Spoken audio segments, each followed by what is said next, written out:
Тарихи мәгълүматларга караганда Төмәнәк авылына 3 гасыр элек нигез салынган. Бу җирләргә Минзәлә татарлары килеп утырган. Авыл исеменә килгәндә кайчандыр биредә Төмәнәк исемле кеше яшәгән дигән фараз йөри. Төмәнәк авылы Туймазы районында гына түгел, республикада да иң алдынгы татар авылларының берсе санала. Биредә күпләп яшәгән милләттәшләребез яратып дөнья көтә.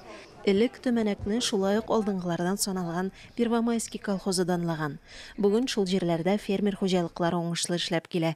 Шушы авылда туып үскән Әлфия Гыймаева исә үзенең истәлекләре белән бүлешә. Ул чагында бит курт беләсә, 15-16 сыер савабыз. 17дә булашында шулай булса да, менә шушы дөнья шулай булгач, тормыш шулай булгач, шуңа без канәгать булып эшләгәнбез дип уйлыйм мин хәзер. Бүген әлбәттә авыл җирендә дә заманча технология кулланыла. Төмәнәк эшкуарлары исә халыкны эш белән тәэмин итә. Шуларның берсе милләтенә һәм туган җиренә тугры калган күренекле композитор Фәнир Галимов.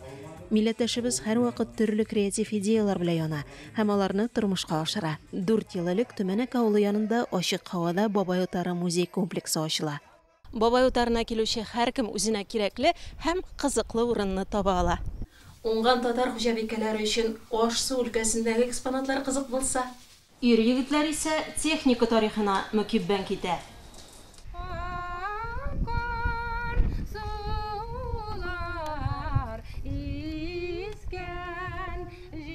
Мен йөгереп кереп киттем, барда элексе, барда минем балачагымдагыча, әнием генә юк.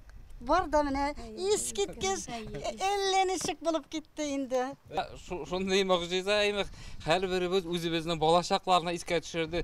Шушы йортта һәрбер җиһаз, кажется, булган безнең бөтенебезнең йортыбызда.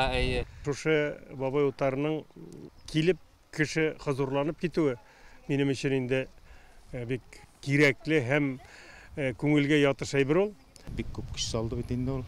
Шушы эшләрне, шушы төзелешләрне күп аны алып барырга кирәк. Бер баш бит. Аңа инде тазалык, исәнлек.